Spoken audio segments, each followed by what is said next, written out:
విద్యార్థుల ఆత్మహత్యల నివారణకి ఒక ప్లాన్‌లు చేయాలన్నది లోకేష్ గారు ఆలోచించారట. ఒక కమిటీ వేశారు. ఒక యూనివర్సిటీ వైస్ ఛాన్సలర్ వీళ్ళతో. బేసిక్‌గా వేయాల్సింది వాళ్ళతో గాదు. విద్యార్థి సంఘాలతో ఏస్తే కరెక్ట్. విద్యావంతులతో వేస్తే కరెక్ట్.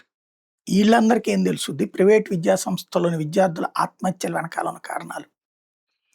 తల్లి, తండ్రి దగ్గర ఏది అల్లారు ముద్దుగా, గారాబంగా పెరిగినటువంటోళ్ళు కరెక్ట్‌గా యుక్త వయసుకొచ్చిన టైంలో వచ్చి హాస్టల్‌లో ఉంటున్నారు. ఎంత ఒంటరితనం ఉంటది? అక్కడ వాళ్ళకి ఫ్రెండ్లీ అట్మాస్ఫియర్ ఉండదు. ఎంతసేపటికి అక్కడ ఒక మార్కెటింగ్ టాక్టిక్స్‌తో వాళ్ళలో వాళ్ళకి పోటీలు పెట్టి, అమ్మాయి చక్కగా చదువుతుంది నువ్వు వేస్టు ఇట్లాగంటున్నప్పుడు ఒక సైకలాజికల్ హ్యూమిలియేషన్. రెండోది అమ్మానాన్నలు దూరంగా ఉంటారు. అక్కడ తిండి సహించదు. అప్పటిదాకా అమ్మ చేతి ముద్దలు తిన్న బిడ్డలు మారిపోవడం నడుస్తుంటది. దానివలన బోలెడంత మానసిక సంక్షోభం.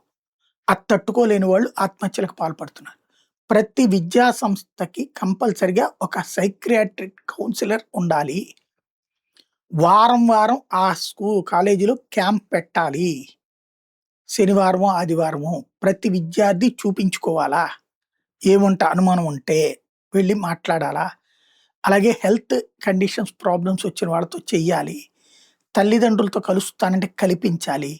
ఇలాంటివి బాధ్యతగా చేస్తే పరిష్కారం అవుతుంది.